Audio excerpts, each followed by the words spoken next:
নমস্কার, সকল শ্রোতা বন্ধুকে স্বাগত জানাই। এবার থেকে প্রত্যেক রবিবার তোমাদের জন্য থাকছে সানডে হরর স্পেশাল, ঠিক রাত ৮টায়। আজকে আমি তোমাদের হরর স্পেশালে পড়ে শোনাবো হেমেন্দ্র কুমার রায়ের লেখা গল্প আধ খাওয়া মরা। তাহলে তোমরা শুনতে থাকো আজকের গল্প আধ খাওয়া মরা। রূপনারায়ণ নদের বিরাট একটা চর। নদীর বাঁধটা একটা বিরাট অজগরের মতন এঁকে বেঁকে চলে গেছে দূর থেকে বহু দূরে। বাঁধের ধারে ধারে দুপাশেই বট, অশ্বত্থ, জাম, তেঁতুল, শিরীষ, অর্জুন প্রভৃতি গাছ মাথা উঁচু করে দাঁড়িয়ে আছে। বাঁধ থেকে নেমে খানিকটা এগিয়ে গেলেই গ্রামের সীমানা। প্রথমেই জেলেপাড়া, তার ডান দিকে বাগদিপাড়া, উত্তর দিকে বিভিন্ন জাতের লোক বাস করে। অপরদিকে রূপনারায়ণ নদ ঢেউ তুলে তরতর করে এগিয়ে চলেছে। বাঁধের ওপর দিয়ে প্রায় মাইল খানেক গেলেই রূপনারায়ণের প্রকাণ্ড চর। এই চরেই গায়ের লোকেরা মরা পোড়ায়। আশেপাশের প্রায় 10খানা গায়ের মধ্যে ওই একটাই শ্মশান। শ্মশানের কাছাকাছি অনেক নাম না জানা বড় বড় গাছ আর ঝোপঝাড়। পাড়া গায়ের শ্মশান যে কত ভয়ঙ্কর না দেখলে বিশ্বাস করা যায় না। শ্মশানের চারিদিকে ছড়িয়ে পড়ে আছে পোড়ো কাঠ, আধপোড়া বাঁশ, ছেঁড়া কাঁথা, ছেঁড়া কাপড়, ছেঁড়া মাদুর, মরার হাত, ভাঙা হাড়ি আর সরা। যারা মরা পোড়াতে পারে না তারা সব মরা আর ছোট ছোট ছেলে মেয়েদের মরা মাটিতে পুঁতে দিয়ে যায়। তারপর সেই সব মরা মাটির ভেতর থেকে টেনে বের করে শেয়াল, কুকুর আর শকুনে মনের আনন্দে ছিঁড়ে ছিঁড়ে খায়। কাছেই ঝাঁকড়া শিরীষ গাছটায় একদল শকুন থাকে। হঠাৎ একদিন ঘটে গেল একটা ব্যাপার। বাগদিপাড়ার নগেন দলুই বউয়ের সঙ্গে ঝগড়া করে বাড়ি থেকে চলে যায়। প্রায় 4 দিন কেটে গেল, সে আর বাড়ি ফেরে না। তাই দেখে সবাই চিন্তায় পড়ল। যেখানে যত আত্মীয় ছিল খোঁজ নেওয়া হলো, কিন্তু কোনো সন্ধান পাওয়া গেল না তার।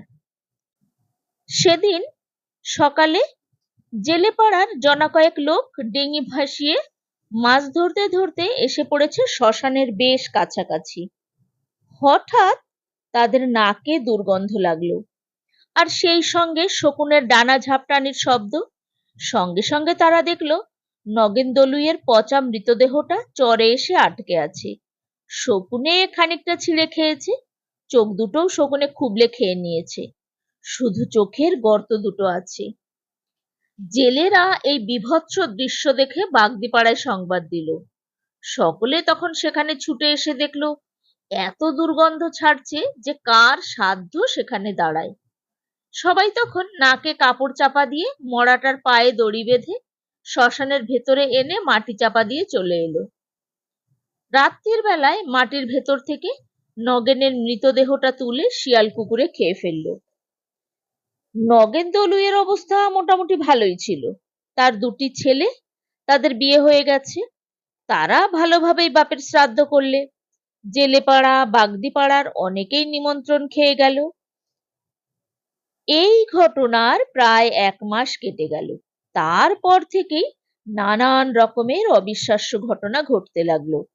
কখনো বাগদিপাড়া থেকে, আবার কখনো জেলেপাড়া থেকে হাঁস, মুরগি, ছাগল চুরি যেতে লাগলো। একদিন নগেনের বউ রাত্রে একটা শব্দ শুনে এসে দেখলে তাদের আম গাছটার নিচে কে যেন একজন সাদা কাপড় গায়ে জড়িয়ে দাঁড়িয়ে আছে। সে ভয় পেয়ে চেঁচাতে চেঁচাতে ঘরে এসে দরজা বন্ধ করে দিল। মায়ের চেঁচানি শুনে ছেলেরা হ্যারিকেন হাতে নিয়ে বাইরে এসে চারিদিক দেখলো, কিন্তু কাউকে দেখা গেল না। তখন তারা বলাবলি করতে লাগলো, ওসব মনের ভুল, গাছের ছায়া দেখে মা ভয় পেয়েছে। রাত্রে বাঁধের ওপরে আর শ্মশানেও একটা কঙ্কালকে ঘোরাফেরা করতে দেখে গায়ের সবাই ভয় পেয়ে গেল। রাত্রে শ্মশানে মরা নিয়ে আসা বন্ধ করে দিল সবাই। জেলেরা সারাদিন রূপনারায়ণে মাছ ধরে। সন্ধ্যা হলেই যে যার বাড়ি ফিরে আসতে লাগলো। এমনকি বাঁধের ওপর দিয়েও লোক চলাচল বন্ধ হয়ে গেল। সন্ধে হলেই রাস্তা একেবারে ফাঁকা। সেদিন রাখাল জেলের একটা বাছুর গেল হারিয়ে। সারা দিন খোঁজ করা হলো, কিন্তু কোথাও পাওয়া গেল না বাছুরটাকে। একদিন পরে একজন লোক শ্মশানের দিকে এসে দেখলো রাখাল জেলের বাছুরটা মরে পড়ে আছে, আর তার আধখানা কে যেন চিবিয়ে খেয়েছে। বাকিটা পড়ে আছে একটা গাছের তলায়। খবরটা শুনে রাখাল এসে দেখলো ব্যাপারটা। কি করবে, তাই সে কিছু না বলে চলে এলো সেখান থেকে। মনে মনে সে বুঝলো নগেনদলুই ভূত হয়ে এইসব কাণ্ড করছে। জেলে পাড়ার ফকির আর নিধিরাম দেখলে নগেনের বাড়ির দরজার কাছে একটা আবছা মূর্তি দাঁড়িয়ে আছে। সারা দেহ তার সাদা কাপড়ে ঢাকা। ওরা চোর ভেবে জিজ্ঞাসা করলো, ওখানে কে রে? সঙ্গে সঙ্গে আবছা মূর্তিটা ঘুরে দাঁড়ালো। ওরা আশ্চর্য হয়ে দেখলো লোকটার মুখ দেখা যাচ্ছে না, শুধু চোখ দুটো যেন আগুনের গোলার মতন জ্বলছে। দেখতে দেখতে মূর্তিটা বিরাট লম্বা হয়ে গেল। এই ব্যাপার দেখে ফকির আর নিধিরাম ভয় পেয়ে ওরে বাবারে গেলুম রে বলে ছুটে পালালো প্রাণপণে। সবার মুখে মুখে খবরটা জানাজানি হয়ে গেল। পাড়ার লোক ভয় পেয়ে সন্ধ্যা 7টার পর নগেনদলুইয়ের বাড়ির পাশের রাস্তা দিয়ে যাওয়া আসা বন্ধ করে দিল। ফকির জেলে নগেনের ছেলে দুটোকে বললে, বাপু, ব্যাপারটা খুব সুবিধার মনে হচ্ছে না, তোদের বাপ ভূত হয়েছে। তোরা ছেলে পুলে নিয়ে থাকিস, একটা কিছু ব্যবস্থা কর, তা না হলে কোন দিন তোদের বড় বিপদ হতে পারে। নগেনের বড় ছেলেটা ভয় পেয়ে বলল, কি ব্যবস্থা করা যায় দেখি খুড়ো। মাও একদিন দেখেছিল, আমরা তার কথা বিশ্বাস করিনি, কিন্তু এখন দেখছি বিশ্বাস না করে উপায় নেই। নগেনের ছোট ছেলে বলল, আমিও সেদিন ভোরের দিকে বাইরে বেরিয়ে সাদা কাপড়ে ঢাকা একটা মূর্তি দেখেছিলাম, কিন্তু সবাই ভয় পাবে বলে কাউকে আর কিছু বলিনি। নিধিরাম সব শুনে কিছুক্ষণ ধরে কি যেন ভাবলো, তারপর গম্ভীরভাবে বলল, এখানে তো ভূতের ওঝা নেই, তবে শুনেছি মহেশপুরে একজন লোক আছে, সে নাকি ভূত ছাড়ায়। তোরা যা, তার কাছে যা, সে কি বলে দেখ। এই পরামর্শ দিয়ে ফকির আর নিধিরাম যে যার বাড়ি চলে গেল। নগেনের বড় ছেলে তার ছোট ভাইকে বলল, মহেশপুর এখান থেকে প্রায় 4 ক্রোশের ওপরে, যেতে আসতে প্রায় 9-10 ক্রোশ। আজকে তো আর যাওয়া সম্ভব নয়, কাল সকালেই সাইকেল নিয়ে বেরিয়ে যাব, বিকেলে তাহলে ফিরে আসতে পারবো। এইভাবে দুই ভাই যুক্তি করলো। সেই দিন রাত্রেই ঘটনাটা ঘটলো নগেনের বাড়িতে। রাত্রের খাওয়া দাওয়া সেরে বাড়ির সবাই ঘুমিয়ে পড়েছিল। রাত প্রায় তখন 2-2:30 হবে। হঠাৎ হাঁস মুরগির ঘরে ঝটপটানি আর কোক কোক শব্দ শুনে ঘুম ভেঙে গেল নগেনের বউয়ের। নগেনের বউ ভাবলো বোধহয় হাঁস মুরগির ঘরে শিয়াল ঢুকেছে। এই কথা মনে করে সে একটা হেরিকেন আর একটা লাঠি নিয়ে বেরিয়ে এলো ঘর থেকে। উঠোনে পা দিতেই সে দেখলো খুব লম্বা একটা লোক দাঁড়িয়ে আছে উঠোনের মাঝখানে। তার লম্বা লম্বা লিকলিকে হাত দুটোতে দুটো মুরগি, আর সেই মুরগি দুটো ছিঁড়ে চিবিয়ে চিবিয়ে খাচ্ছে। এই দৃশ্য দেখে নগেনের বউ তো আ আ চিৎকার করে উঠোনে পড়ে গিয়ে অজ্ঞান হয়ে গেল। সেই শব্দ শুনে ছেলেরা বউরা সব ছুটে এলো হেরিকেন নিয়ে।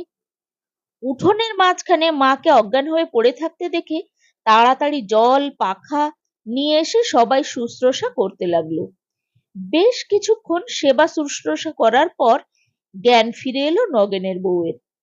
ছেলেরা জিজ্ঞাসা করলো, কি হলো মা, তুমি অজ্ঞান হয়ে গেলে কেন? নগেনের বউ তখন হাঁপাতে হাঁপাতে দুই এক কথায় ছেলেদের সব ব্যাপারটা বলে উঠোনের যেখানে কঙ্কালটা দাঁড়িয়ে ছিল সেই জায়গাটা ইশারা করে দেখিয়ে দিল। সবাই আলো হাতে নিয়ে উঠোনের মাঝখানে গিয়ে দেখলো চারিদিকে মুরগির পালক আর রক্ত ছড়ানো রয়েছে, কিন্তু ধারে কাছে কাউকে দেখা গেল না। ছোট ছেলে বলল, হয়তো শেয়াল ঢুকে মুরগি খেয়েছে, রাতের অন্ধকারে শেয়ালের চোখ দুটো তো দপদপ করে জ্বলে, মা হয়তো তাই দেখেই ভয় পেয়ে অজ্ঞান হয়ে গেছিল। ছেলেদের কথা শুনে নগেনের বউ বলল, তোরা আমার কথা বিশ্বাস করলি না, কিন্তু আমি স্পষ্ট দেখেছি খুব লম্বা একটা মূর্তি উঠোনে দাঁড়িয়ে আছে। তার সারা দেহ সাদা কাপড়ে ঢাকা, মুখটাও দেখা যাচ্ছে না, চোখ দুটো দপদপ করে জ্বলছে। তার লিকলিকে লম্বা হাত দুটোই দুটো মুরগি, সে মুরগি দুটো ছিঁড়ে খাচ্ছে। এই সব কথাবার্তা হচ্ছে নিজেদের মধ্যে। এমন সময় বাড়ির পিছন থেকে শোনা গেল একটা ভয়ঙ্কর হাসির শব্দ।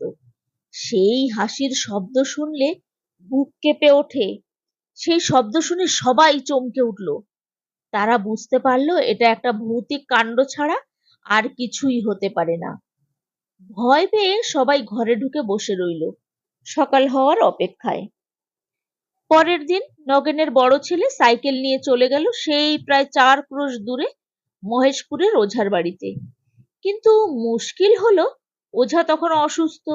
নগেনের ছেলে একে একে সব কথা বলল তাকে। ওঝা সব কথা মন দিয়ে শুনে বললে, দেখো বাবা, আমার বয়স হয়েছে, তাছাড়া আজ 1 সপ্তাহের ওপর আমি উঠতে হাঁটতে পারছি না। একটু সুস্থ হলেই আমি গিয়ে সব ব্যবস্থা করে আসব। এখন বলো, তোমাদের ঘরে মোট কতজন লোক আছে? নগেনের ছেলে বললে, সব শুদ্ধ 8 জন। ওঝা বললে, আমি তোমাকে 8টা মাদুলি দিচ্ছি, কালো সুতোয় বেঁধে হাতে বেঁধে রাখবে, আর ছেলেদের গলায় বেঁধে দেবে। আর এই 4টে পেরেক দিচ্ছি, তোমাদের ভিটের 4 কোণে পুঁতে দিও, তাহলে সে আর তোমাদের বাড়ির সীমানায় আসতে পারবে না। এই কথা বলে ওঝা 8টা মাদুলি আর 4টে বড় বড় পেরেক তার হাতে দিল। পেরেক আর মাদুলি নিয়ে নগেনের বড় ছেলে বিকেলের দিকে ফিরে এলো। তারপর ওঝার কথা মতন সকলকে মাদুলি পরানো হলো আর পেরেক পুঁতে দেওয়া হলো। সেই দিন থেকে নগেন দলুইয়ের বাড়িতে ভূতের উপদ্রব কমে গেছে বটে, কিন্তু গ্রামে উপদ্রব বেড়ে গেল। গায়ের লোকের ঘর থেকে হাঁস, মুরগি আর ছাগল প্রায়ই চুরি হতে লাগলো। অন্ধকারে সেই ছায়া মূর্তিকেও দেখলো অনেক লোক। তাছাড়া কারো বাড়িতে গভীর রাতে ইট পড়তে থাকে দুমদাম করে, আবার কারোর বাড়িতে গরুর হাড়, মোষের হাড়, মানুষের হাড় পড়তে থাকে, আবার কারোর ঘরের চালে মরা পোড়া কাঠ বাস পড়তে থাকে। সারা গায়ের লোক ভয়ে কাঠ হয়ে গেল। সন্ধে হতে না হতেই যে যার ঘরে ঢুকে দরজা বন্ধ করে ভয়ে রাত কাটাতে লাগলো। সন্ধ্যের পর অত বড় গ্রামটা যেন শ্মশানের মতন জনশূন্য মনে হয়।